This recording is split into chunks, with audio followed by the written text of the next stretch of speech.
22 April বিশ্ব বসুন্ধরা দিবস উপলক্ষে সুইচ অন ফাউন্ডেশনের সহযোগিতায় বারমংরাজপুর প্রাথমিক বিদ্যালয় ও ফিউচার ফর নেচার ফাউন্ডেশনের উদ্যোগে প্লাস্টিক মুক্ত ওয়েটল্যান্ড ইউনিভার্সিটি বিভিন্ন বিষয়ের উপর অঙ্কন প্রতিযোগিতা গবারকে কালেকশন কর্মসূচি গ্রহণ করা হয়। বিদ্যালয় চত্বরে ছাত্রছাত্রীদের নাম আছে বিভিন্ন প্রজাতির দেশি ফুল, ফল, ঔষধি গাছ। পরিবেশ বান্ধব এই বিদ্যালয় মানব ও প্রাকৃতিক এক অপরূপ মেলবন্ধন। বিদ্যালয় শিশুদের সাথে নির্ভয়ে সহাবস্থান করে বিভিন্ন পাখি। তারা গাছের ছায়ায় বাসা বাঁধে, নিজের ছোট ছানাদের খবর গ্রহণ করে এবং বিদ্যালয়ে আম, জাম, পেয়ারা, জামরুল, লেবু, সবেদা গাছ রয়েছে। আজ বসুন্ধরা দিবসে গাছের বার্তা ঝুলে দেওয়া হয়, এই ফল নয় তোমার আমার, এই ফল তোমার আমার, পাখি কাঠবিড়ালি সবার। অত্যাধুনিক গরমে বিদ্যালয়ে হঠাৎ ছুটি পড়ে যাওয়ায় শিশুরা রইল বাড়িতে, আর তাদের বন্ধু গাছের ছোট ছোট পাখিদের কলকলালিতে এই মুখরিত হয়ে থাকতো সারাক্ষণ। গ্রীষ্মে প্রচন্ড দাবদাহে ফুটোফাটা পুকুর, খাল, বিল দেখা দিয়েছে। পাখিদের পানীয় জলের অভাব, যার ফলে পরিবেশের যত্রতত্র দেখা যাচ্ছে হিটস্ট্রোকে পাখির মৃত্যু। এই ভয়াবহ পরিস্থিতি দেখে শিহরিত হয়ে শিশুরা বিদ্যালয়ের গাছে বেঁধে দিল জলের ভার।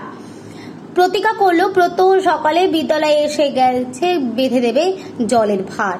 বসুন্ধরা দিবসে সামগ্রিক কর্মসূচিতে অংশগ্রহণ করেছিলেন বিদ্যালয়ের বর্তমান প্রাক্তন ছাত্রছাত্রীরা। বিদ্যালয় ছাত্রছাত্রীদের এই কার্যক্রমে বিদ্যালয়ের প্রধান শিক্ষক রাজদূত সামন্ত শিশুদের এই পরিবেশ সচেতনতা ও উৎসাহে আপ্লুত আনন্দিত। ফিউচার ফর নেচার ফাউন্ডেশনের সভাপতি পরিবেশ বিজ্ঞান ডক্টর স্বাতী নন্দী চক্রবর্তী ও সম্পাদক সুপ্রদীপ ঘোষ বিদ্যালয়ের শিশুদের নিয়ে এই কার্যক্রমকে সাধুবাদ জানিয়েছেন। বিশ্ব উষ্ণায়নে যেভাবে গোটা পৃথিবীর বিভিন্ন যে জঙ্গল, যে সমস্ত জায়গায় গহীন জঙ্গল ছিল, সেইগুলো যেভাবে ক্ষতিগ্রস্ত হয়েছে, সেটা আমরা উদাহরণ হিসাবে আমাজনের জঙ্গল ধরতে পারি, কিংবা উদাহরণ হিসাবে আরও বিভিন্ন যে জঙ্গলগুলো ভারতবর্ষে আছে, সেই জঙ্গলের যেভাবে সেগুলো নষ্ট হয়ে যাচ্ছে, কোথাও পুড়ে ছাই হয়ে যাচ্ছে জঙ্গল, কোথাও সেখানে ব্যাপকভাবে গাছ কাটা আজও সেখানে সক্রিয়, জঙ্গল পাতলা হয়ে যাচ্ছে। সেই জায়গাতে দাঁড়িয়ে আমাদের মনে হয় যে এই বন্যপ্রাণী সংরক্ষণের যে বিষয়, সেটা শুধুমাত্র একটা পরত, আর কিছুই নয়। কারণ যদি হ্যাবিটেট কোনো বন্যপ্রাণীর না বাঁচে, যদি তার বেঁচে পড়তে থাকার জায়গাটা যদি বেঁচে না থাকে, তাহলে সেই বন্যপ্রাণীকে কখনোই আমরা প্রকৃতিতে আর দেখতে পাবো না। সেই বন্যপ্রাণীকে দেখতে গেলে খাঁচাতেই দেখতে হবে, চিড়িয়াখানাতে গিয়ে দেখতে হবে। সুতরাং আমরা মনে করি যে বন্যপ্রাণীদেরকে সঠিকভাবে বাঁচাতে গেলে তাদের জন্য দরকার তার উপযুক্ত বাসস্থান, পরিবেশ এবং হ্যাবিটেটের যে সংরক্ষণ, সেই সংরক্ষণের কথা আমাদেরকে ভাবতে হবে। এবং বিশ্ব উষ্ণায়নের ক্ষেত্রে আমাদের মনে হয় যে পরিস্থিতি আজকে দাঁড়িয়ে আছে, তার জন্য যে কোনো একটি স্পিসিস তারা কেউই সঠিকভাবে তাদের নিজেদের যে স্বাভাবিক জীবন, সেই স্বাভাবিক জীবন থেকে তারা ব্যাহত হচ্ছে। সুতরাং তাদের বেঁচে থাকা প্রকৃতি পরিবেশে সেটা সম্ভব নয় বলেই আমার মনে হয়। যতক্ষণ না কিনা আমরা আরও বেশি করে যে অরণ্য ছেদন আটকাতে পারছি, তার হ্যাবিটেটের যে কনজারভেশন, সেই কনজারভেশন যতক্ষণ আমরা করতে পারছি, ততক্ষণ কিন্তু এই বন্যপ্রাণীদেরকে বাঁচিয়ে রাখা সেটা প্রায় অসম্ভব। আমি Subhradeep Ghosh, secretary, future for nature foundation.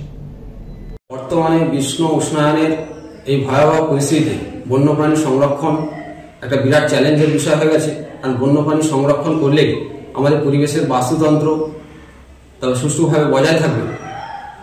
কিন্তু সেই বন্যপ্রাণী সংরক্ষণ করতে গিয়ে আমরা দেখছি যে বহু প্রাচীন যে সমস্ত গাছ, যে গাছগুলো বন্যপ্রাণীর স্বাভাবিক আবাসস্থল, সেই স্বাভাবিক আবাসস্থলগুলো নষ্ট হয়ে যাচ্ছে। প্রাচীন গাছ কেটে ফেলছে মানুষ, এবং জলজ প্রাণীকে ঘিরে যে জীববৈচিত্র্য গড়ে ওঠে, সেই জলজ প্রাণী তারা তাদের আবাসস্থল হারিয়ে ফেলছে। কারণ হরিবন, ভগলাবহনের মতো যে সমস্ত জলাভূমিগুলো আছে, সেইগুলো মানুষ বাড়ি, ইমারত, কল কারখানা, রাস্তাঘাট তৈরি করতে গিয়ে ভরাট করে ফেলছে।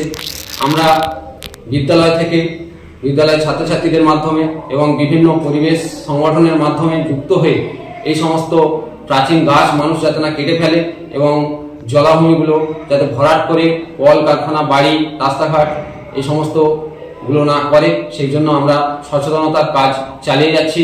এর ফলে আমরা অনেকটাই সাড়া পাচ্ছি এবং আমরা নিজেরাও চেষ্টা করছি যাতে এই বন্যপ্রাণীর স্বাভাবিক আবাসস্থল ঠিক থাকে।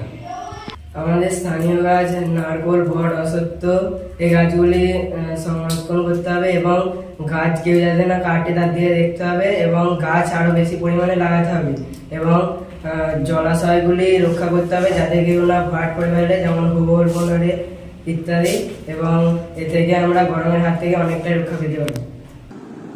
Bureau report, news 24x7 TV. মুহূর্তের খবর হাতের মুঠোয়।